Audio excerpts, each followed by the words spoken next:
The opinions expressed in the following programs are those of the participants and do not necessarily reflect those of Rogers Cable or Rogers TV.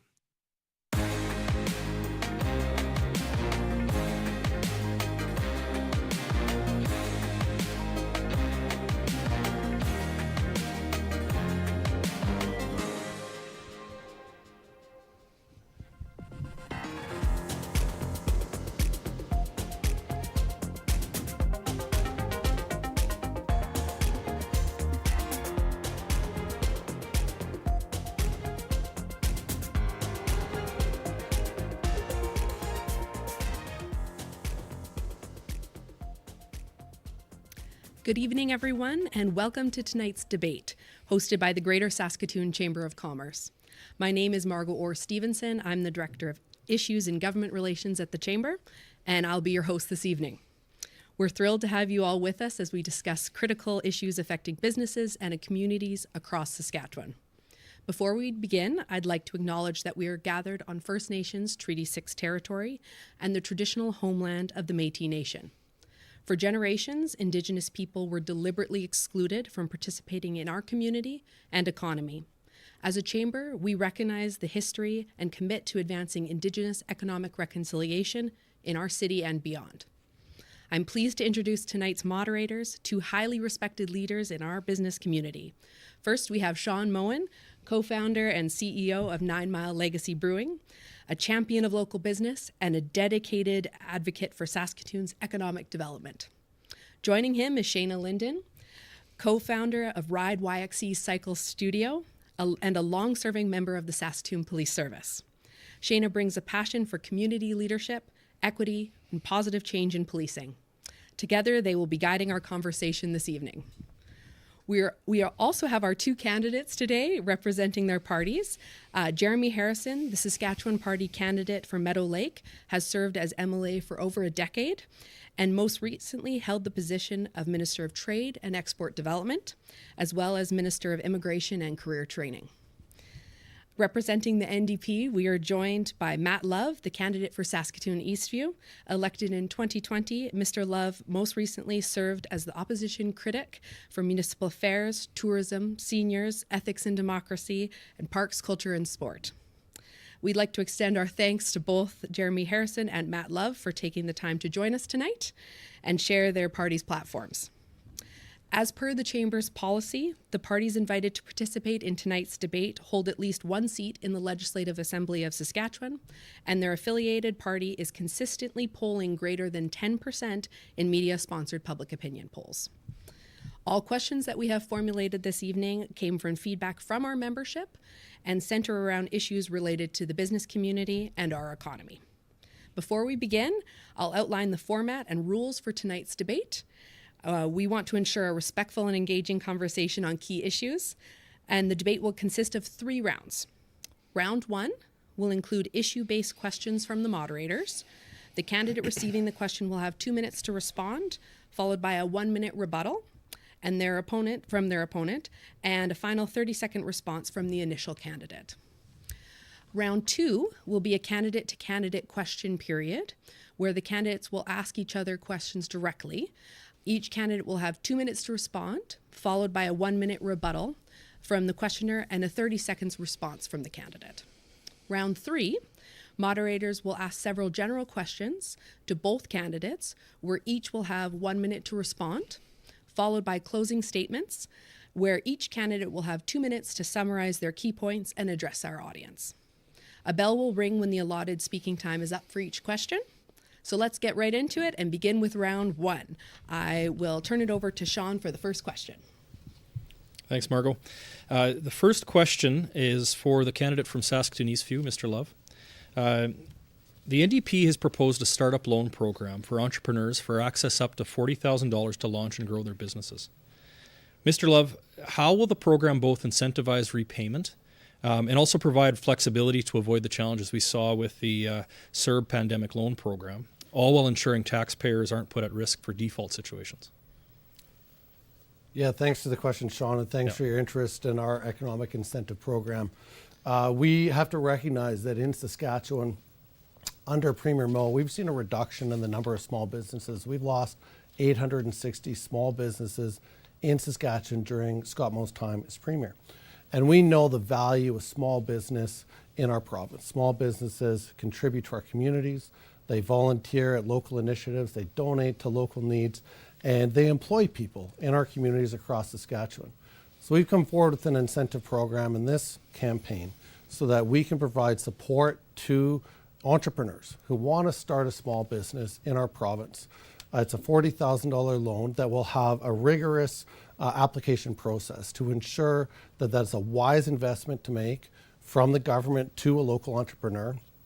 And we're not going to fall into some of those traps that you mentioned with CERB repayment, where those funds were flowing very quickly. We'll have a process, an application process that will ensure that this is a net benefit to our province, so we can increase the number of small and medium-sized businesses in our province to grow that number during an NDP government and not see the type of decline that we've seen under the Saskatchewan Party.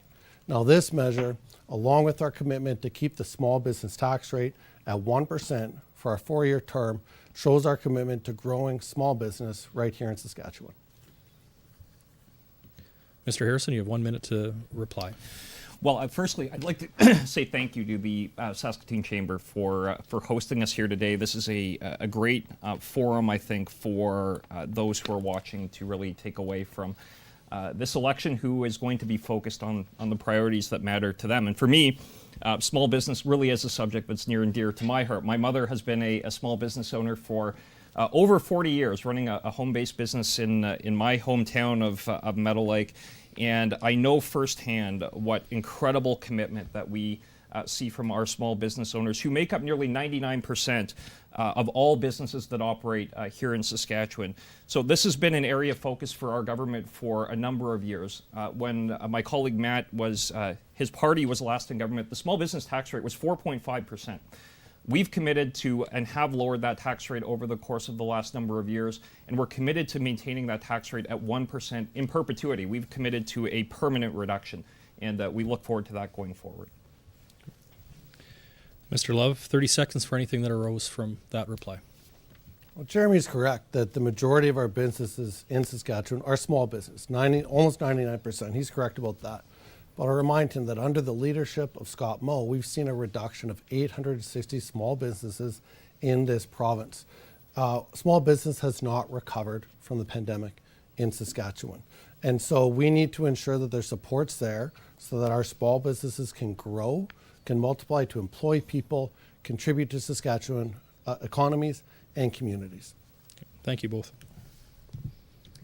The next question will be for Jeremy Harrison. The Sask Party has endorsed a Saskatoon Chamber proposal to create a small business investment tax credit to help more SMEs access capital to scale and grow. Mr. Harrison, what aspect of the Sask Party's platform helps SMEs retain more of their existing revenue to invest in their businesses or reduce operating costs? Yeah, no, thanks very much for the question, and thanks so much to the Saskatoon Chamber and members of the Saskatoon Chamber for the work that has been done in drafting policy proposal around a tax credit for small and medium-sized enterprises. I'm really proud of the fact that in this platform we have a commitment to moving forward with the Saskatoon Chamber, with the Sask Chamber, in designing this tax credit, and it's a commitment to move forward with a tax credit that will benefit small and medium-sized enterprises. It's something that has not been committed to by the opposition, but it's something that really is going to make a significant difference. And I'm a real believer in tax credits, whether that be the value-added ag incentive, or whether that be the chem fertilizer incentive. We have designed and implemented a number of tax measures that have been very, very successful in attracting huge amounts of investment into this province.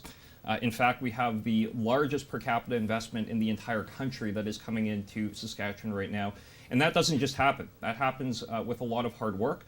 And it happens with an understanding as well that government doesn't create wealth. And I think this is one of the real distinctions between the Sask Party and the NDP.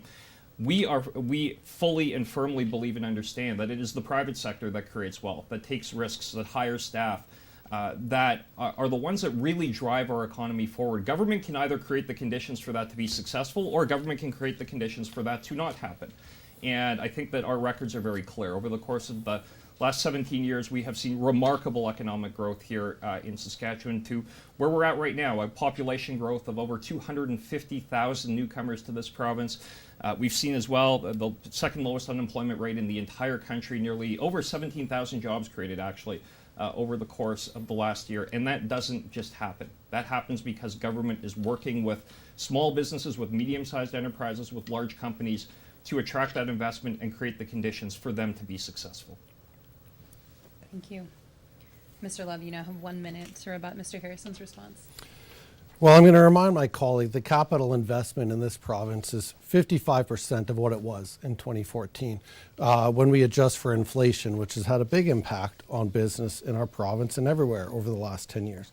But 55% of capital investment 10 years ago isn't the kind of growth that he should come here and boast about.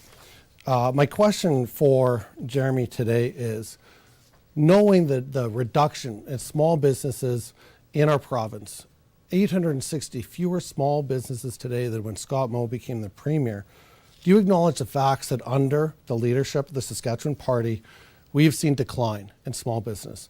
And why did you wait for an election to bring the kinds of supports that small businesses have been asking for and waiting for? Is an election the right time, or should have that been done during the Sask Party time in government? Yeah, no, well, I appreciate the question from Matt. Our record is extremely clear on this, and I think the fact that we're putting forward in place even more measures for small business to be successful, I think, speaks to that. The NDP do know all about decline. Over a 16-year period that they were in government, put it beside the 17-year period in our government. I think that that's a valid comparison. Over that same period of time, the NDP actually lost people. 26,000 people left Saskatchewan during their 16 years in government. 250,000 more have come here during our time in government. Our economy has grown significantly under our government, and it reduced under theirs. Thank you, gentlemen. The next question will be for Mr. Love. The NDP have been critical of money spent on trade missions by this current government, suggesting that these expenditures are a poor use of public resources with little benefit. Mr. Love, given the importance of building strong and direct relationships with Saskatchewan's trading partners and customers, how would the NDP approach fostering these trade relationships differently? Well, let me start by saying very clearly that we recognize in the Saskatchewan NDP and our leader, Carla Beck, the importance of trade in our province. We're proud of the things that we produce, the things that we grow, the things that we mine, and we know that trade and export is vital to our province, to our economy, to the health of our people. But we also know that our approach will be different than my opponents here tonight, and that we will ensure that taxpayer dollars are spent wisely. We're proposing to find $3 million in savings in the trade offices, but let me be very clear, that will not be done by closing trade offices. We'll look to find savings by co-locating offices in embassies and other locations, by working together in a more collaborative way to save taxpayers money and to deliver on the outcomes that taxpayers expect and deserve. What we're not going to do is spend $1 million on a pavilion in Dubai at a climate change conference, or thousands of dollars to chauffeur our MLAs around cities like Paris in a private Mercedes-Benz. Saskatchewan people work hard for their money. They expect that their dollars are spent wisely. That is exactly what the Saskatchewan NDP will deliver on. Thank you. Mr. Harrison, you now have 1 minute to rebut Mr. Love's response. Yeah, and obviously this is an area pretty near and dear to my heart as trade minister, and having been minister responsible for setting up these offices internationally, which have done so much to advance our interests here in Saskatchewan. Important to remember, when the NDP were in government, there were about $16 billion of exports that went from Saskatchewan. The last 2 years, there have been over $100 billion, $50 billion a year of exports on an entire GDP of about $77 billion. We export nearly 70% of everything we produce. If we are not out there as a province working hard with our companies to sell our commodities, I can guarantee you Justin Trudeau and Jagmeet Singh will not be doing that either. And the NDP seem content to rely on Trudeau and saying to somehow take account of Saskatchewan's interests. They won't. They absolutely will not. We need to be out there. That's why we set up the international offices. And we were profoundly criticized by the NDP when we set up these international offices. So it's remarkable. It's the first time I've heard that they actually are going to keep them open, because they were campaigning on closing them up until today. Mr. Love, you now have 30 seconds to provide a final response. Well, it sounds like we're going to have to do some fact checking of my friend Jeremy tonight. He knows that we've never campaigned on closing trade offices. We've campaigned on spending taxpayer dollars wisely. That includes when we go abroad or send our officials abroad to tell the story of Saskatchewan. We'll do that to make sure that there's good returns for Saskatchewan. We'll be transparent and accountable for how those dollars are spent, something that his government has failed to do. We want to make sure that we're telling Saskatchewan's story or spending taxpayer dollars wisely. The next question is for Mr. Harrison. You'll notice a bit of a theme in terms of homegrown Saskatchewan businesses and the economic opportunity. Right. Saskatchewan's known for the 3 pillars of its economy, the 3 Fs, food, fuel, and fertilizer. The Saskatoon Chamber has promoted adding a 4th F, founders. Saskatchewan stands alone on the prairies without a government-led fund of funds to promote private investment in small firms valued at $4 million or less. Mr. Harrison, what aspect of the Saskatchewan Party platform encourages homegrown entrepreneurs and encourages them to keep their business here and grow it in Saskatchewan as opposed to leaving for Alberta and Manitoba? Yeah, well, I think we've already touched on the small and medium-sized enterprise investment tax credit that we're going to be moving forward with. But one of the areas where I have been really, really proud of work that has been done at Innovation Saskatchewan, working with our tech sector with respect to growth in that particular space. I think this is going to be an area where we see not just incredible growth right now, and we've seen over 100% increase in the number of folks employed in the tech sector over the course of just the last number of years. And we did an event with Sask Tech on that just before the election campaign, something that we really can be very proud of. We have a very clear growth plan goal to increase the size of that tech sector by 3 times. Just in this budget, we increased the technology startup incentive by double. We increased the cap on STSI. And those are conversations that are not just going to continue, but have really manifested themselves in very real things. CoLabs was set up as an example as minister when we worked with the sector on what could be possible to grow the sector in that regard. But we are very, very proud of our companies here in Saskatchewan, and very, very proud to work with our companies here in the province, but around the world as well. And I think this kind of goes a bit to the last question. We are not going to have our companies, our commodities, our goods promoted by Trudeau and Singh around the world. We're just not. If we are not out there doing it, it's not going to happen. And the NDP have been, I just find this remarkable because I just first heard of this from Matt today. We have been harshly criticized by the NDP for having an international presence of any kind. When we have been around the world, every single one of the missions that we have undertaken has been criticized by the NDP. So to now claim that they are somehow in favor of exporting energy or exporting our commodities from this province, whether it be ag or potash or any of the others, uranium, it's just not the case. They have never supported one of these missions. They now think it's popular, so they're trying to now. Mr. Love, 1 minute for rebuttal. What we've been critical of is Sask Party MLAs being toured around Paris in a private Mercedes-Benz limousine and spending $1 million to go to a climate change conference. Every time that Jeremy brings up Justin and Jagmeet, he's trying to trigger the viewers tonight to be angry about the situation in Saskatchewan. But I'll remind him that it's been the Sask Party that's been in government for 17 years. Now, your question is a good one, and it talks about people leaving to pursue their dreams in Alberta and Manitoba. For every quarter of every year for the last 6 years, more people have left Saskatchewan than have moved here from other provinces. That's every quarter of every year for 6 years in a row. We have the highest rates of out-migration west of the Maritimes, and that is the Sask Party legacy. Folks are not moving to Saskatchewan, and those that do aren't staying. We need to reverse that trend so folks see a future here in their chosen industry, whether that's the tech sector, innovation, or starting a business. We need to have the climate to keep them here.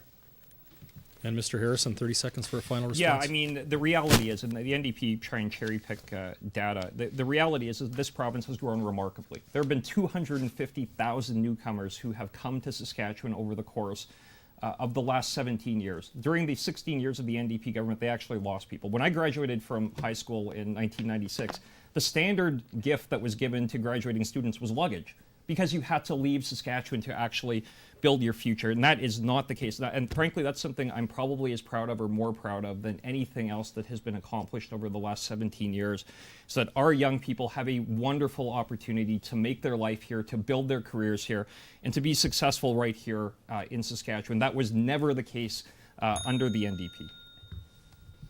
Thank you, gentlemen. The next question will be for Matt Love.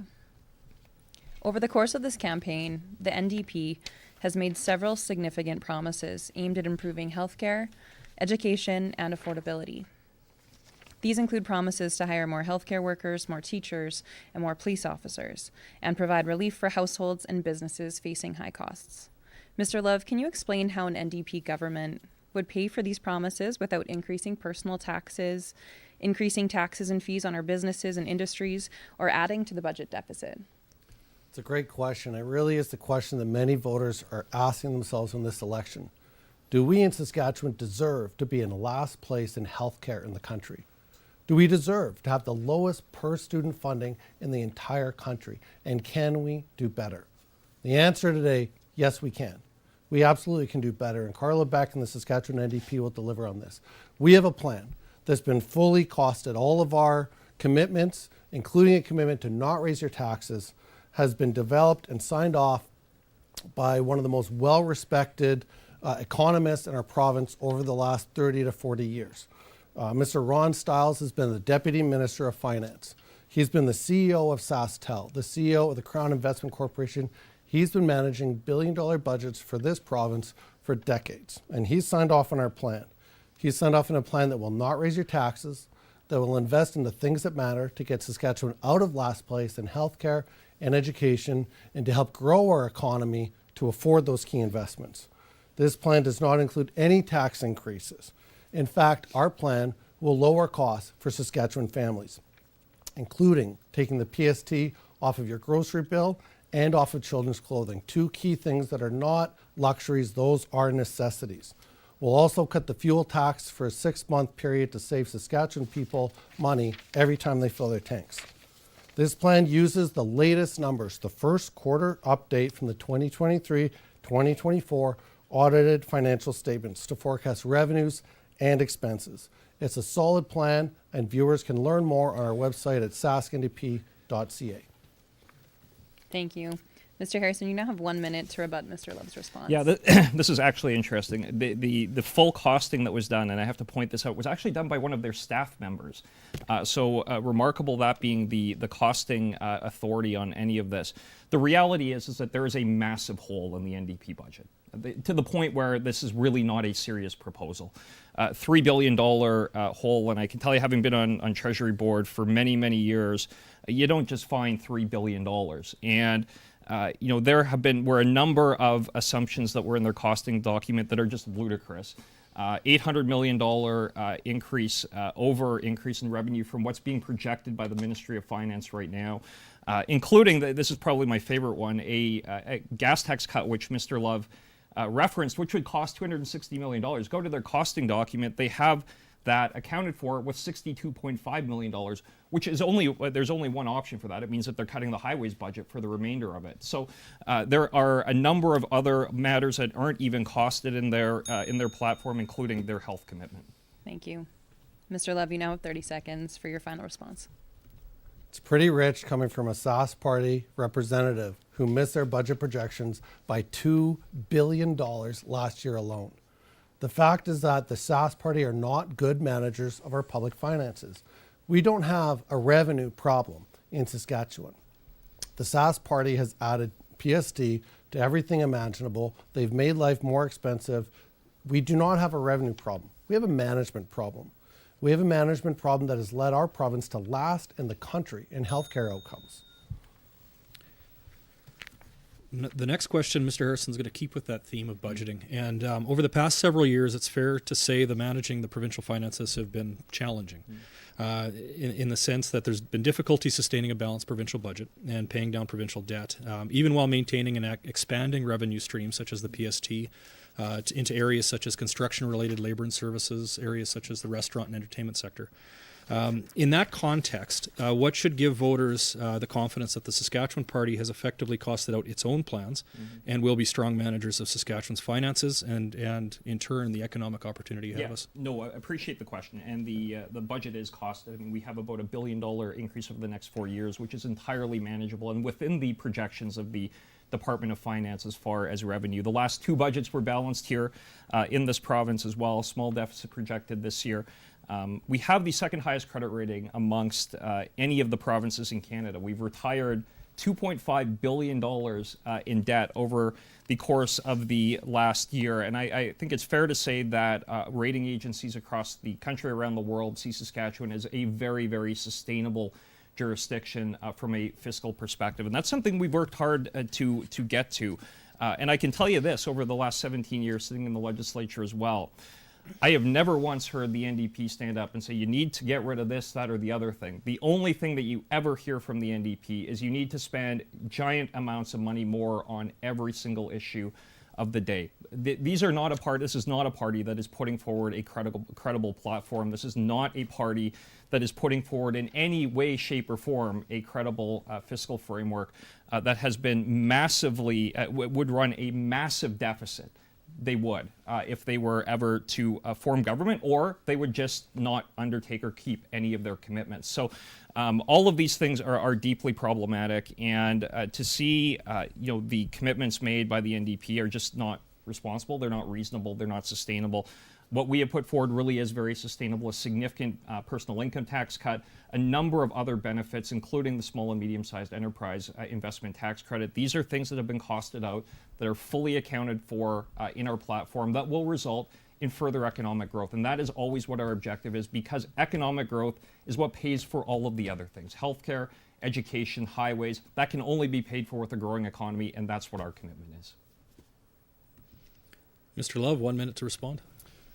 Well, I'll tell you what's not responsible in the answer that we just heard. We've heard a lot of fear mongering, a lot of, throwing a little bit of dirt here. And what I say to that is, I don't think it's responsible to the people of Saskatchewan to leave our healthcare system in the shape it's in. And a couple days ago, we heard Scott Moe say that he's going to continue doing what's working in healthcare. My jaw hit the floor when I heard that. Anybody who's got a family member, a loved one, a neighbor who works in healthcare knows that it's not working. Anybody who's been to a hospital in Saskatoon and seen fire code violations at St. Paul's Hospital or RUH at 350% capacity, they know that what they're doing isn't working. Now, at the same time, this is a premier who's added more debt to Saskatchewan than any premier in the history of our province. On the day Scott Moe became premier, the debt was $17 billion. Today, it's over $31 billion. This is a management problem. Carla Beck, the Saskatchewan NDP, will fix it. And Mr. Harrison, you have the final 30 seconds on this issue. Yeah, no, as I said, I mean, the NDP platform is just not reasonable. It has a $3 billion costing hole in it. We have, just in the last 2 years, we paid down $2.5 billion. And remember that we had to govern through COVID as well. And that was a significant challenge. We had significant expenses that went along with that. But we're in a position right now, because of a growing economy, to be reinvesting. Into education, 8% increase in this last budget, into healthcare, over a 10% increase. And that is only possible with a growing economy, and that's going to continue to be our focus. Okay. Thank you, gentlemen. We're going to switch gears to the theme of federal and provincial interplay. And the first question in that area is for Mr. Love. While the federal and provincial NDP do not always agree, there has historically been strong alignment between the provincial and federal wings of the party. And at minimum, there's a strong perception that the federal and provincial NDP share many policy goals and priorities. On a go-forward basis, Mr. Love, how would a Saskatchewan NDP government foster a productive relationship with the federal government, all while ensuring that Saskatchewan's unique needs, priorities, and viewpoints are addressed? Also appreciating we may be entering a federal election cycle here, so it might be a tough one to peg down. But I'll give you 2 minutes to respond to that, Mr. Love. Yeah, thanks, John. I think we do have a federal election coming very soon, and we're happy to see that day come as well. But I'm going to take some issue with the premise of the question that there are not close ties between the federal NDP and the Saskatchewan NDP. I agree with the way you word it. There's a perception of this, often crafted by my opponent to try and persuade voters. But the reality is there are no close ties between the federal and the provincial party, especially when it comes to standing up for things that matter to people here in Saskatchewan.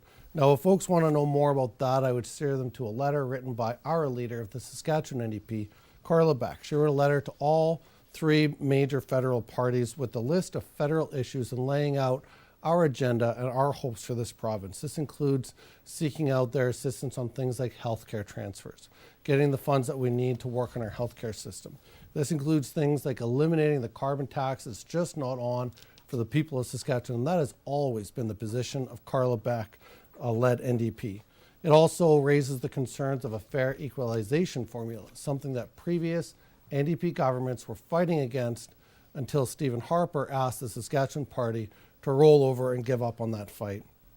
And the fourth key issue there in that letter is support in extending broadband access and infrastructure to ensure that everyone in Saskatchewan, whether they be businesses, students, or seniors, have access to high-quality broadband internet.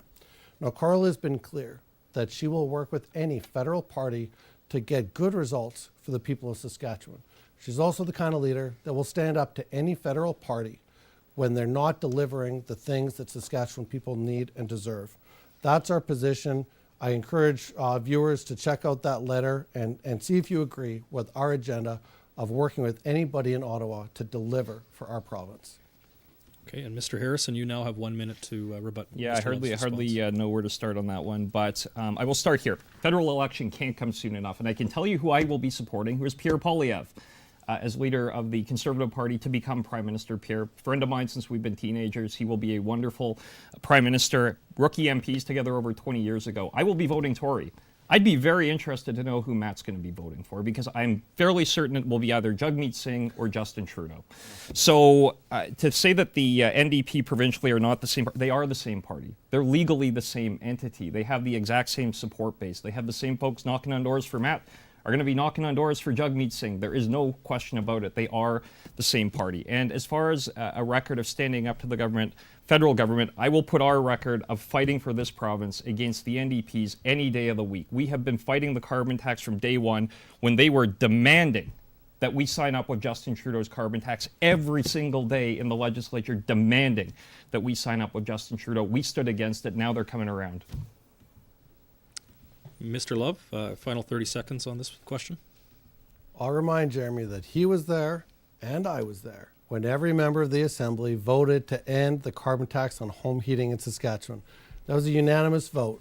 I'll remind him that his leader, Scott Moe, tweeted to thank the Saskatchewan NDP for standing up against the carbon tax. That's the reality. Now, when he brings dishonest answers like the one he just delivered, he's doing so to drive a wedge. I think Saskatchewan people are done with that kind of politics, and I hope that we're able to move on with a more honest discussion. Thank you, gentlemen. Well, staying true to some carbon tax discussions, this question is for Jeremy Harrison.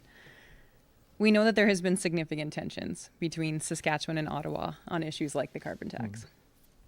While standing up for Saskatchewan's interests is important, what is the Sask Party's plan to manage the relationship with the federal government moving forward?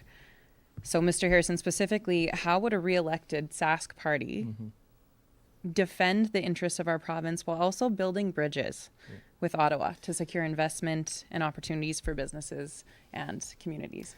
Well, good question. I mean, number one, like I said earlier, I'm going to be supporting Pierre Poilievre and working hard to make sure that he's elected as Prime Minister of Canada, because I view that as being in the interests of Saskatchewan and not having Justin Trudeau and Jagmeet Singh and the NDP driving policy from Ottawa that's massively hurtful for this province. The other thing, though, I would say, there have been collaborative relationships. Minister Wilkinson and I have talked very regularly on the rare earth project, for example, here in the city of Saskatoon as well. Minister Champagne, Minister Vandel was here. We made an announcement with regard to rare earths as well.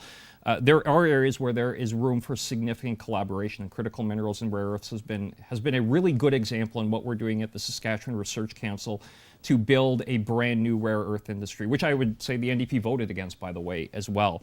This is a great project that we're going to continue working on, whether it be a Liberal government, whether it be a Conservative government. But with regard to the carbon tax, let's again go back to this. This is something that we have been very clear on. Premier Moe, at that point, Minister of the Environment, was the only minister who walked out when Justin Trudeau, during a federal provincial territorial meeting of environment ministers, and announced that he was unilaterally imposing a carbon tax. The only minister to leave was Scott Moe. The only government to oppose a carbon tax at the national level was this Saskatchewan party government, the only one. And the reality is that we had the NDP standing up every day, criticizing us, vociferously attacking the government for not signing on to Justin Trudeau's carbon tax plan. We had them standing up saying, oh, it's a pointless crusade. Why would you even litigate any of this? And standing up to Trudeau, just get with the program. If the NDP had been in government, not only would we have a carbon tax in place still now, they would have been the biggest cheerleaders for it to be implemented. Thank you. Mr. Love, you now have 1 minute to rebut Mr. Harrison's response. More fear and division. You know, that's the theme today. Fear and division of what could have happened if the NDP had been in charge. Well, let's talk about realities. And as far as working with other levels of government, you know, I'm going to remind Jeremy that in Saskatchewan, the biggest areas of our provincial budget, health and education, ranked dead last in the country in terms of outcomes in healthcare, wait times, access to family doctors, healthcare workers leaving our province at higher rates more than any other province. That's provincial jurisdiction, and his government is failing. In education, the lowest per student funding in the entire country. 10 years ago, we were number one. Today, we're dead last. This is provincial jurisdiction. So when he wants to point the fingers and sow division, it's a distraction from his record and the record of his government for the things that they are responsible for in the Saskatchewan government. And an NDP government will absolutely get to work to improve life by improving health and education in this province. Thank you. Mr. Harrison, you have 30 seconds to provide a final response. Yeah, I mean, the reality is that there have been very, very large increases in the health and education budget. Over 10% increase in the health budget this year, a 9% increase in the education budget. And the way that you are able to make those investments is with a growing economy. And the way that you are able to grow that economy is by working with our businesses here in the province, working to engage around the world to make sure that our commodities, which constitute 70% of everything that we produce is exported, are sold around the planet. And the NDP have never understood that. They believe government creates wealth. Government does not. It is the private sector that does that. Thank you. The next question will be for Matt Love. The NDP has proposed a plan to enhance safety in Saskatchewan, which includes hiring more local police officers, investing in mental health and addiction services, and targeting organized crime and drug traffickers. It sounds expensive and would require a multi-ministry approach to implement. Mr. Love, how would an NDP government pay for this comprehensive plan? And what specifically will you do to coordinate efforts and resources within government to make a measurable impact on crime and safety in Saskatchewan? Yeah, thanks for the question. It's a great one, and I think it points to a lot of the concerns that people across our province have. I'll remind those of us here and viewing today that we've had the Saskatchewan Party government for 17 years. We have the highest rates of crime in the entire country and the highest rates of violent crime. So if they want to point the finger at anyone else, I would suggest that they take responsibility and look inwards at their own decisions. Now, we need to be tough on crime in this province, and we need to be tough on the causes of crime, and that's exactly what our platform will do. We're going to start by scrapping the $20 million Marshal Service. Now, this is a new police force introduced by the Saskatchewan Party without any consultation with existing police forces, without any consultation with municipal leaders. And in fact, the RCMP have come out against this force. They recognize that this will not improve community safety in our province. And over 100 municipalities have also expressed their displeasure with this policy and how it came about. So the Saskatchewan NDP is certainly not alone. What we will do is we'll take that $20 million that's already in the provincial budget and we'll split it in half, with half of that going towards frontline police officers like the RCMP and our local Saskatoon Police Service and other municipal police services. We'll take the other half and we'll invest that into mental health supports. We know that so much of what our frontline officers are dealing with are mental health challenges by folks in our communities. So we need to get tough on crime. We need to get tough on the root causes of crime. Now, we're also, as your question mentioned, going to go after drug traffickers and organized crime with an unexplained wealth task force. And we're going to introduce a rebate plan so that individuals and small businesses can access subsidies for things like alarms, cameras, and other security equipment to enhance security and safety in our communities. Thank you. Mr. Harrison, you now have 1 minute to rebut. Yeah, no, I appreciate that. I'm very proud of the record of this government in hiring new police officers. There are either in place right now or in the process of being in place 500 more police officers, 100 new municipal police officers, 14 new SCAN officers, Safer Communities and Neighborhoods, dedicated officers. 192 new RCMP positions have been funded since 2011, and we're adding, even in addition to that, another 180 RCMP positions as well. And we're adding a new marshal service here in Saskatchewan. And the NDP have been very, very critical of that. But only the NDP could say, well, we're going to cut 70 officers, but we're going to buy you doorbell cameras, and somehow that will make up for it. It won't. People in Meadow Lake know firsthand that is not the solution. We need more police on the streets. We need effective laws as well. And I would say every time we have moved forward with tougher criminal justice measures, the NDP have opposed that every single step of the way and voted against it. Thank you. Mr. Love, final 30 seconds. If the Sask Party wanted more officers in our communities, they would scrap the Marshal Service too, because the only place that they're going to recruit from is from our existing services. They've already spent nearly $20 million on the Marshals, and there's not a single pair of boots on the ground protecting our communities. So if you actually wanted to achieve those outcomes that he talked about, he would listen to frontline officers, those who oppose this plan in the RCMP, and municipal leaders. He would listen to them, scrap the marshals, and invest that money in more officers in our communities. Thank you, gentlemen. And the next question is for Mr. Harrison. We're going to stay on this theme of public safety. Indeed, the Sask Party has recently announced $17 million in funding for public safety, including resources for municipalities to hire 100 new police officers. Now, the Sask Party has also identified homelessness, addictions, and mental health as priorities, and has acknowledged that much more needs to be done. So the question's about that much more. Mr. Harrison, what specific commitments is the Sask Party making to prioritize crime prevention and mental health and addictions treatment to address crime and public safety? Right. Well, I would say, one of the initiatives we have moved forward with is 500 new addictions treatment beds, and I give Matt credit in pointing to that as really being one of the core challenges as far as criminal activity. It is around addictions. It's around mental health issues. And because of that, we have put forward very, very significant resources into this space that are going to create the conditions for those who have unfortunately fallen into a life of addictions to recover. And there have been some really interesting discussions around what the best path for that forward is going to look like as we move forward into the future, how these resources can be best allocated as we move forward into the future. But obviously having in place the physical infrastructure as far as the facilities, the beds, the staff, that is a very, very significant and important part of the investment. And that's absolutely why we made it. As far as some of the root causes of crime as well, I mean, there are some folks that just need to be put in jail. Habitual criminals, those who are let out now on bail constantly. And part of the answer to that question is getting rid of Justin Trudeau. And I think we've all heard Pierre Poilievre talk about jail, not bail. We need criminal justice reform.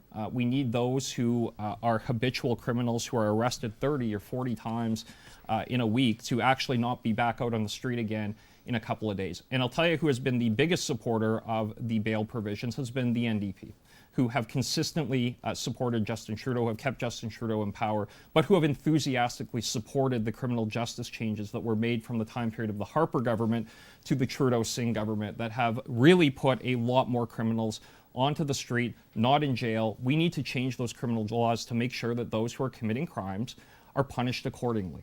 That is a big part of this. In addition to that, we need to make sure that resources exist for those who have fallen into a life of addictions, have the opportunity for recovery.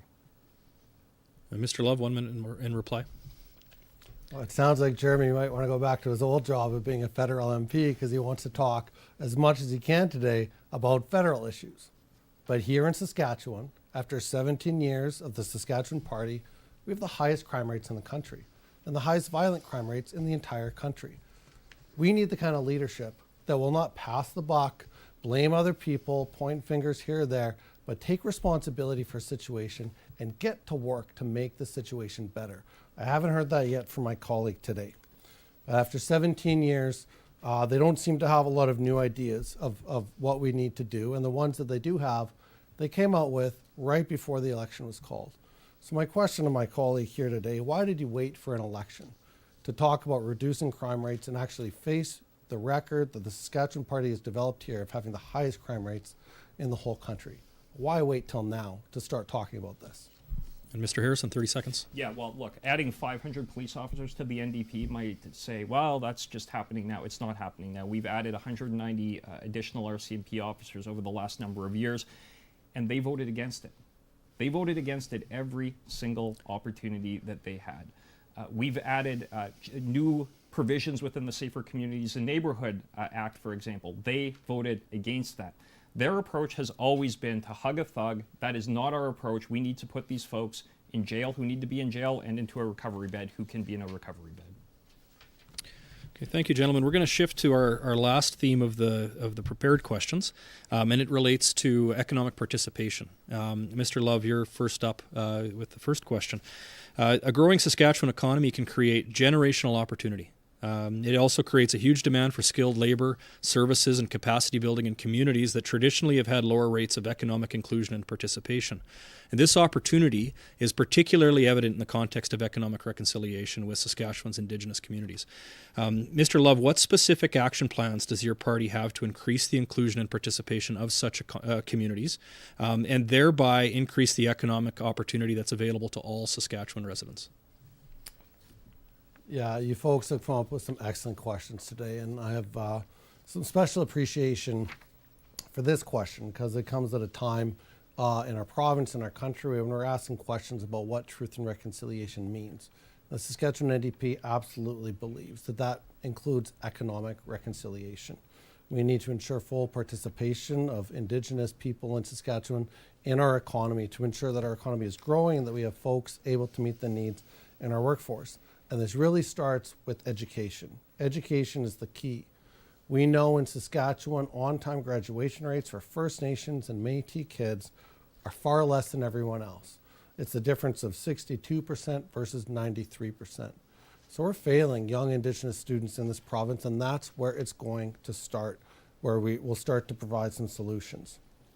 Now, half of our First Nations students, primary students, live off reserve in this province, and nearly all of our Métis students are going to provincially funded schools.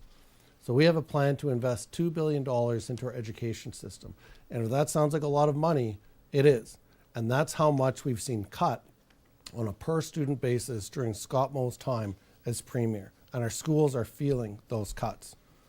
This investment is going to set up First Nations and Métis students for success at school and beyond, so they can pursue their goals and their dreams in post-secondary learning or entering the workforce. If we can get more young Indigenous kids succeeding in the K-12 system, we're going to unlock that untapped part of our workforce and our economy to see real growth in Saskatchewan and real success and real economic reconciliation in our province. Mr. Harrison, 1 minute for reply. Yeah, no, I really appreciate the question. This is something that has been a deep commitment of mine, coming from Northwest Saskatchewan with a very significant Indigenous population and seeing economic success on the part of that Indigenous population in the Northwest. And one thing I'm going to point to, it hasn't got a lot of attention publicly, but it deserves to, which is the Indigenous Investment Finance Corporation, which this government brought forward a number of years ago now with the intention of providing loan guarantees so that Indigenous governments and businesses could take direct equity stakes in operations, whether it be forestry, whether it be energy, whether it be power generation. Started with $75 million. We've added another $100 million to that program already. That program is going to continue to grow as well, I can tell you. Education is a part of the answer, but providing the tools for Indigenous businesses and governments to directly participate is going to be a big part of this answer. And I point to the forestry sector in the northwest part of this province, a great announcement in PA, really facilitated in part by this program, which is going to provide great benefits for Indigenous people. And Mr. Love, the remaining 30 seconds. Well, I'm hearing some agreement that education is a key. But that needs to be early years. It needs to be the kind of supports that Indigenous students need to succeed at school. In my experience as a teacher right here in Saskatoon, I saw those supports that my students needed and my Indigenous students needed. I saw them cut year after year after year. It's one of the reasons I decided to go into politics. That's the track record of the Sask Party government. In the last 10 years, we've gone from first in the country to dead last in how we fund our schools. Thank you, gentlemen. The next question is for Jeremy Harrison. The participation of women in Saskatchewan's workforce is crucial to growth. However, many women continue to face barriers to re-entry after having children. Access to affordable childcare is one of the biggest challenges. High childcare costs, as well as the access to spots, is disproportionately affecting women, forcing some to delay or forego their return to work. What is the Sask Party committed to doing to reduce those barriers and ensure that women are full participants in the Saskatchewan economy? Right. No, I really appreciate the question, and I know firsthand from when I had children, my wife had children. I was there, but my wife obviously had the children, and the return to work is a challenge, and it really is. And it's finding quality childcare is a genuine challenge for those seeking to re-enter the labor market, and that's why we cooperated very closely with the Government of Canada on their childcare initiative. One of the very first provinces to become a party to that agreement. There are going to be continued work is going to be done in making sure that the resources dedicated are going to be allocated such that those who are seeking to return to the labor force can do so. But it's also, highlights, I think, what is a significant issue within the Saskatchewan economy, which is really that we have a labor shortage here in this province. I hear over and over again from companies, large and small, that the number one impediment to their future growth trajectory is really around making sure they have access to the labor that they need to fill those jobs that are being created. And that's why we move forward with the labor market strategy. It was a three-pillar approach, including making sure that underrepresented groups are fully represented in the labor market. So that would be Indigenous, disabled, those who are seeking to return to the labor force after having children. We really have put a significant focus on that, in addition to making sure that we have in place training spots, whether it be through Sask Poly, whether it be through our regional colleges, whether it be at our post-secondary institutions for Saskatchewan young people, and not just young people, to take advantage of the opportunities being created by our growing economy. Also for newcomers, to make sure that their skills are recognized. Again, something I wish I had more time to really get into in depth. I'm passionate about this. Making sure that qualifications obtained from outside of Saskatchewan, outside of the country, are recognized here in Saskatchewan. We've set up the very first in the country credential recognition service, working as a concierge with newcomers. And a part of the equation as well is working with companies to make sure they have access to labor from outside of Saskatchewan if they need to access that, so that their growth can continue. Thank you. Mr. Lev, you have 1 minute to respond. Yeah, I want to just start again by expressing my appreciation for this great question. It's something that I certainly hear a lot about in my constituency in Saskatoon Eastview, and I'm not sure what the situation is in Meadow Lake, where Mr. Harrison is from, but women here are struggling to find childcare, struggling to find affordable, typically licensed childcare. Despite the agreement made with the federal government, the Sask Party hasn't delivered on their promises here. They made some big promises about how many childcare spaces they'd be opening up, and those are promises made and promises broken. Women in my community, in Eastview, right here in Saskatoon, struggle to find affordable, licensed care for their kids so they can re-enter the workforce. It's a big barrier, and your question hits the nail on the head. So my question for my opponent here tonight is, what does it say to your commitment to women and their place in the workforce when you have failed to follow through on the commitments that you've made? 30 seconds to respond. Yeah, no, I appreciate it, and obviously we're working to make sure that we have quality childcare in place, and it's going to be a continuing commitment from this government because of the fact that it's an important thing to do. What's important to highlight as well, which I had mentioned, the biggest challenge we have in this province right now is making sure that we have the folks to fill the jobs that are being created by the economy, which is really how you pay for all of these other things. The budget has increased from $7 billion to nearly 20. That didn't just happen. The NDP thinks it just happens. It doesn't happen. It's because you're committed to growing the economy, and that's what our focus will be. Thank you, gentlemen. Thank you so much. That concludes our round one of this debate. We will now move into round two of the debate. This segment will feature the candidates asking each other direct questions that they have prepared. Each candidate will have 2 minutes to respond, followed by a 1-minute rebuttal from the questioner and a final 30-second response from the candidate. Each candidate has the opportunity to ask 2 questions. So let's begin with the Sask Party candidate from Meadow Lake, Jeremy Harrison. Mr. Harrison, your question. Well, my question is very much on the fiscal management component. And, we alluded to it a little bit here earlier, but the NDP have a $3 billion hole in their budget that is unaccounted for. And having a NDP staffer say, well, I think we've accounted for it, that's not good enough. It's not good enough because it's not true. They have a $3 billion hole in their budget. They've overrated projections by $800 million. They have not accounted for their gas tax in any way, shape, or form that reflects what they have said that they are going to reduce it by. So I guess my specific question for Matt would be on the gas tax holiday that you have in your platform document accounted for at $62.5 million. It's a $520 million per year revenue source. How can you account for that? Mr. Love, you now have 2 minutes to respond to Mr. Harrison. Yeah, I guess I would say to all of our viewers and those joining us today that luckily for you, you don't need to take my word for it or Mr. Harrison's word for it. You can look yourself. saskndp.ca/plan. Our entire platform is laid out, including what we're going to do to get our province out of last place in healthcare, out of last place in education, and provide cost of living relief for families who have desperately needed that relief for years and have yet seen no action from the Sask Party government. All of our commitments are laid out. You don't need to take our word for it or listen to a he said debate here on Rogers TV. You can look for yourself at saskndp.ca. Our plan is fully costed. Our commitments are laid out by one of the top financial individuals and public servants that this province has seen over the last 30 to 40 years. Our viewers here today with the Saskatoon Chamber can go online, check that out, and decide for yourselves if our plan makes sense, meets the challenges that our province sees right now in health, education, and cost of living, and they can decide if our plan and our way to pay for it makes sense to them. It's all there for you. We're not hiding a thing. It's available on our website. I encourage everyone to go check that out and send in your questions to your local candidate. Thank you. Mr. Harrison, you have 1 minute to rebut Mr. Love's response. Well, I didn't really hear much of a rebuttal other than saying one of their staff members has said that it looks okay. That's not good enough. You can't do budgeting that way. You can't just say, well, we've only accounted for $62.5 million of our gas tax reduction when the gas tax is $520 million of revenue. There is only one option, or there's only one logical conclusion, which is that the NDP would cut the highways budget by just over $200 million.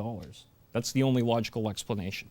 The NDP need to be forthright on these things. I mean, they have a record in government. They did cut the highways budget. They actually told citizens of a number of communities, if you want your highways fixed, go fix them yourself. We haven't taken that approach. We've dedicated 100% of the gas tax, in addition to that, a lot more, to fixing our highways. And, I can speak to Northwest Saskatchewan particularly. When I was first elected in 2007, our highways were a catastrophe. We have repaved every single one of them. Thank you. Mr. Love, you have 30 seconds to respond. We don't need to listen to each other tonight. People of Saskatchewan have all the information that they need to make an informed decision in this election. You're going to hear lots of back and forth tonight, but our commitments are out there. They're publicly shared. We release our platform early. We actually released our costing document a week before that. We've got nothing to hide. What we're here to do is to get our province back on track with the things that matter most to people in Saskatchewan, including healthcare, education, and the cost of living, and our platform delivers on all of those. Thank you very much. So moving to the NDP candidate from Saskatoon Eastview, Mr. Love, your question. Thank you so much. My question for my opponent here tonight is we've seen over the last number of years generational challenges with the cost of living in our province and across the country. But we haven't seen any action from the Sask Party government. In fact, they've piled on in one budget year with 31 new taxes and fee increases to go along with utility increases. And it's a government that instead of rising to the challenge, they really piled on Saskatchewan families and individuals. Now we're at campaign time. And my question for Jeremy is, why do you think that Saskatchewan families should continue to pay PST on two key essential areas that families are struggling, and that's children's clothing and groceries? Why is it your position that Saskatchewan families continue to pay your tax on those necessary items? Well, I'm very, very glad we get to talk about affordability here. And this has been a real focus of our campaign, a very, very large and significant focus of our campaign. We are going to move forward with a very, very significant personal income tax reduction. That's a part of our commitment. Also something that we did in 2008 by raising the basic personal exemption. We took over 100,000 people off the tax rolls at that period of time. We're going to be taking another 54,000 people off the tax rolls with this increase to the basic personal exemption. And this will save a family of four over $3,400 over the next 4 years. That is real money, ongoing, year over year, that's going to be accrued as affordability and savings to that family. Their 6-month gas tax holiday, of which they've accounted for none of it, or a very small portion of it, is not going to be a long-term or enduring affordability measure.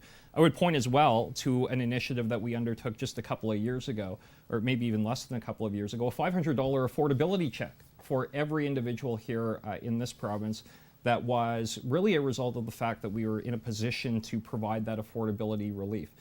In addition to all of that, we have the most affordable cost of living of any jurisdiction in the country, whether that be on housing, whether that be on any number of metrics. We are the most affordable jurisdiction in Canada in which to live. So there are a number of other tax measures that we have introduced over the course of the last number of years that we're going to be introducing if we are so honored to be returned as government. The other thing with regard to PST, I think people need to remember, and I know voters back home sure do, is under the NDP, the PST was 9%.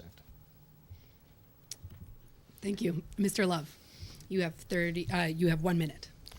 I'll finish this sentence until the NDP lowered it.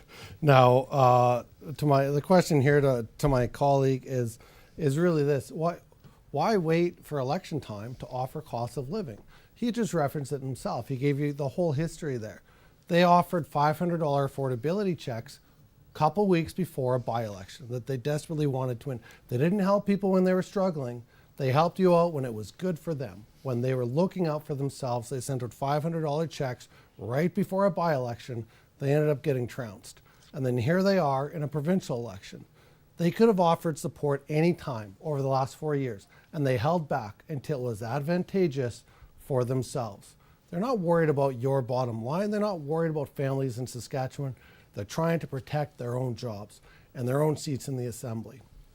It's time for Saskatchewan people to reject this kind of self-serving politicking and vote for a party that truly cares, that's going to look out for you all the time, not just when we're asking for your vote. Thank you. Mr. Harrison, you have 30 seconds. Well, that, of course, would be something I would disagree with emphatically. This government has added $2 billion of annualized tax relief from the time that we formed government until now. This is something we've been committed to.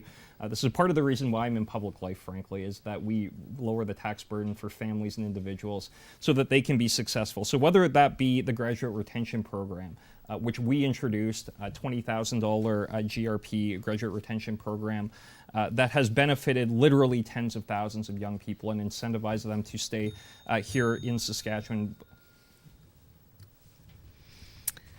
Okay, we will go back. Excuse me. We will go back to Mr. Harrison for your final question. Sure. One of the things I earlier referenced that I'm really very, very proud of is our government's initiative to engage with Indigenous economic leaders on economic reconciliation. A big part of our approach on that, not entirely, but a part of that has been through our Indigenous Investment Finance Corporation, something that I think has been very successful and is going to be continuing to be very successful. I would ask, Matt, and I genuinely don't know the answer to this, but why did the NDP vote against the introduction of the Indigenous Investment Finance Corporation? Mr. Love, you now have 2 minutes to respond to Mr. Harrison.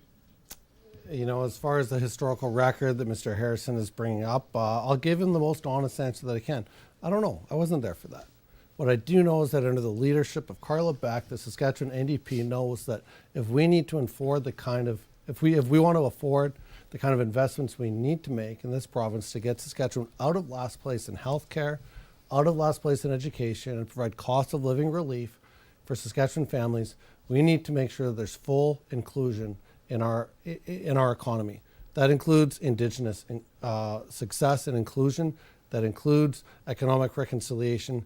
That includes ensuring that we have an education system that's preparing all of our young people, especially young First Nations, Métis, and Inuit people in Saskatchewan, for the kind of jobs that are available to them now and that will be available as our economy continues to grow and expand and create new sectors. That starts in our education system. So as I answered in a previous question, we've seen graduation rates under this government completely flatline. We've seen a government that has failed young Indigenous students despite a very stern warning from the provincial auditor, noting that this government has done nothing to improve outcomes for young Indigenous students in our K-12 system. So as far as reconciliation, economic reconciliation, that's where we're going to start, by investing in our K-12 education system to ensure that all students, and especially our young Indigenous students, are getting the tools and the support that they need to succeed at school so that they can succeed beyond school when they enter the workforce or continue their education in post-secondary. Thank you. Mr. Harrison, you have 1 minute to respond.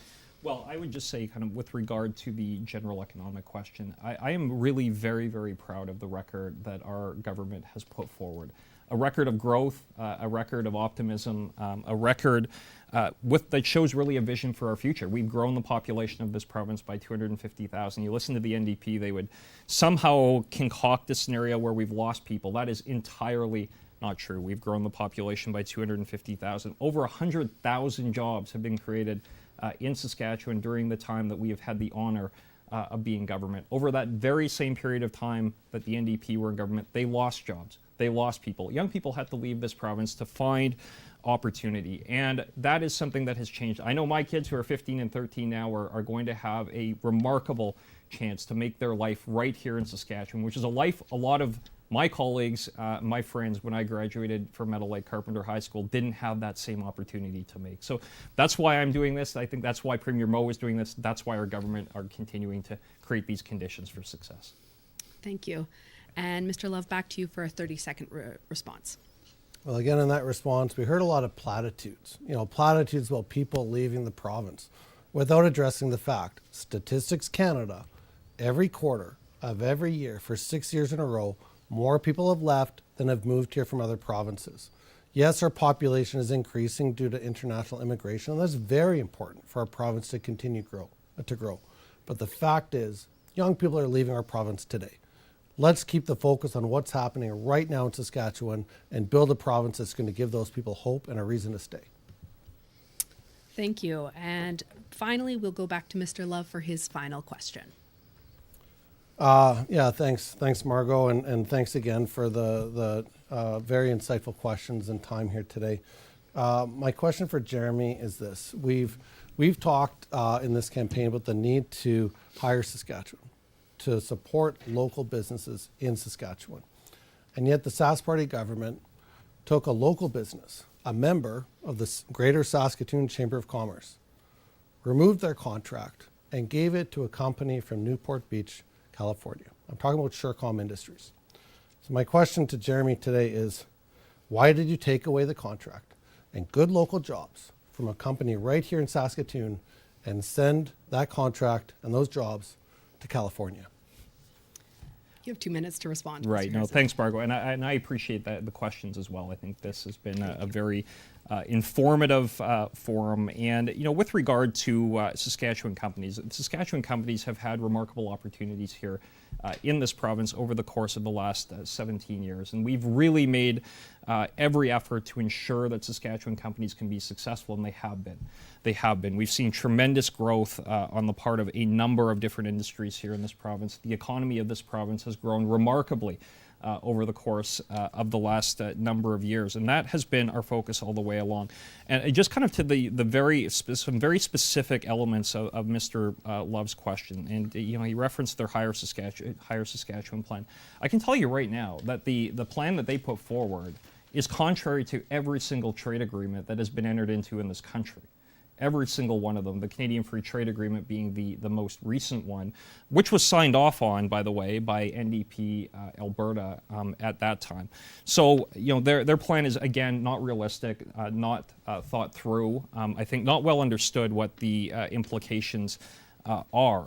our companies have been able to compete around the country and around the world because of the fact that we have agreements that give them the same right to participate in other jurisdictions as they can participate here. Whether it be other countries, whether it be other provinces, if we move down the path of somehow providing these protectionist measures, well, our companies are going to pay a much more significant price for that in the aggregate than are those who would benefit. And the reason for that is because our companies do more business outside of the province than others do here. So their plan is not a realistic one, it's not a feasible one, and it's a plan that would hurt Saskatchewan companies. Thank you, Mr. Harrison. We'll go back to Mr. Love for a 1-minute response to Mr. Harrison. Still a lot of fear, a lot of non-factual information coming from my colleague here. So here's a fact that the Saskatchewan Party leadership needs to face. Under Premier Scott Moe, the standard of living in Saskatchewan, now this is the GDP per capita, has actually reduced. It's fallen from 65,977 to 63,654. That is a fact. That's the GDP per capita, our standard of living. Why is this so important? That is the first time since the Great Depression that we've seen our province see a lower standard of living. This has not happened since the 1930s. Not even Grant Devine was able to achieve that during his years that my colleague Jeremy here references things in the past. It's happening today in Saskatchewan. A reduction in the standard of living, which is a wild failure of this Sask Party leadership. Thank you. And Mr. Harrison, you have 30 seconds to provide your final response. Well, I would just categorically disagree with that. We have a province that is leading Canada in basically every economic category that you can imagine, whether it be the second lowest unemployment rate in the country, whether it be the highest rate of private sector investment into our economy of any jurisdiction in Canada. We've seen remarkable building numbers. All of the metrics by which you are looking at retail trade was another one. Looking at a growing economy, export growth has gone from $16 to $52 billion a year. All of these things are showing that we are leading Canada. And we would not be leading Canada under the NDP. I can assure you of that. They have a $3 billion hole in their platform, which they have. Thank you. Thank you both for coming prepared with those questions. We are now moving into round 3 of our debate. So the final round of today's debate, in this segment, we'll pose several general questions to both candidates, giving them 1 minute to respond. Following the questions, each candidate will have 2 minutes for their closing statements. So let's begin with the first question. Gentlemen, I'm up with this question, and while I have the mic, I just want to express appreciation for this conversation today. I think it's been excellent. Feels as though we're in a fall of elections. We have municipal elections in our biggest centers. We've got our provincial election. You may have heard our neighbors to the south have a meaningful election, and we may have a federal election in due course. As a person who's a bit of a neophyte and not involved in politics, modern campaigns feel like testy things. Maybe not as testy as question period, but testy things. And I've always thought that part of what makes our province a special place is we can do things differently here.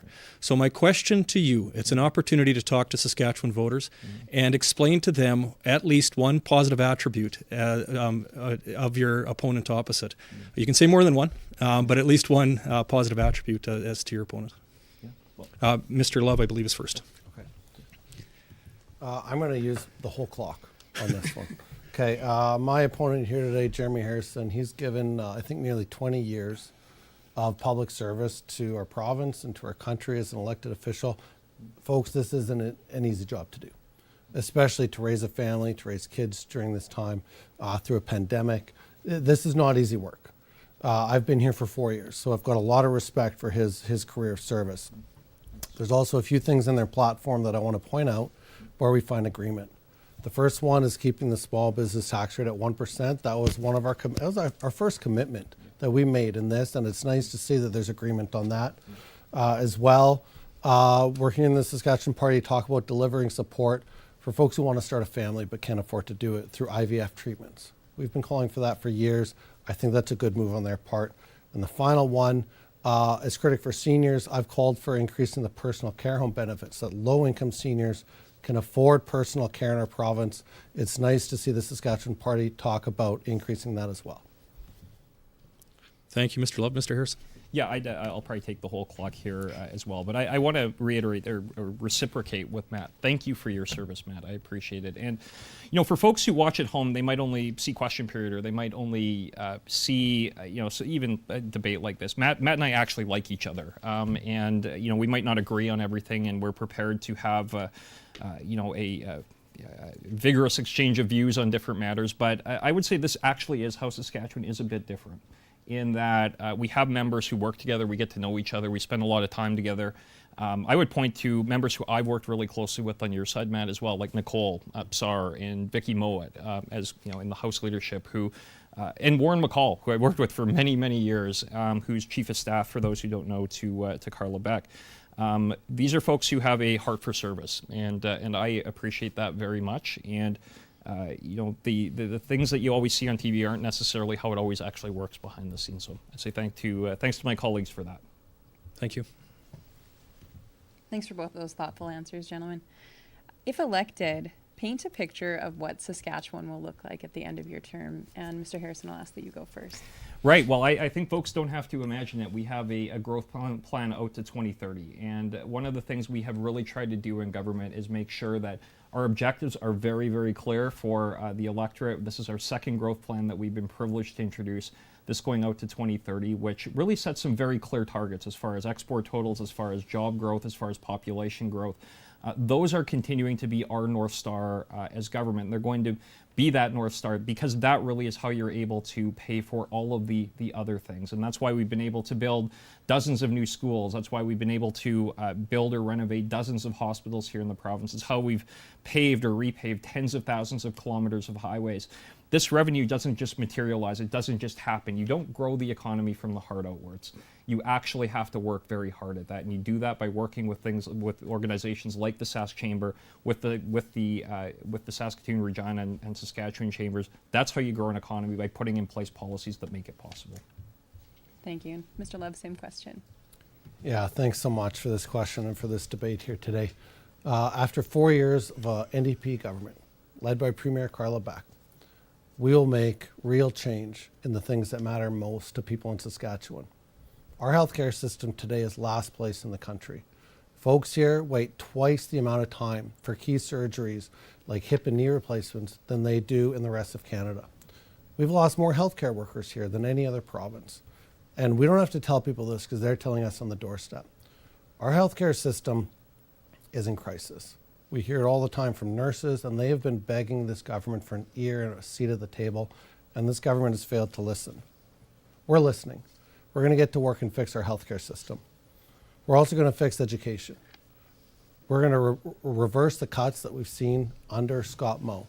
I've said it already today, but I was a teacher in the classroom 4 years ago, and I saw the impact of Sask Party cuts in the classroom at that time, and I wanted to make a difference at this level in the provincial government.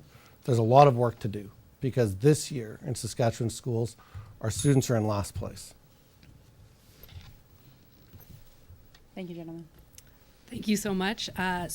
We'll move into the last part of our debate here. So we are going to go now to our closing statements. Each candidate has 2 minutes to summarize key points and address our audience. So Mr. Harrison, you may begin. Great. Well, thanks so much, Margot. And I just want to begin by saying thanks so much to the Chamber for hosting this and providing this opportunity for folks to hear firsthand from Matt and I about what I think are two very different visions of what that future is. Saskatchewan right now is growing at its fastest pace in more than a century. A strong and growing economy means more good jobs and opportunities here in our province. It also means a great quality of life for Saskatchewan people and our plan. And I would encourage people to look at our plan. Look in your mailbox. You'll be getting our platform here today, tomorrow, this week.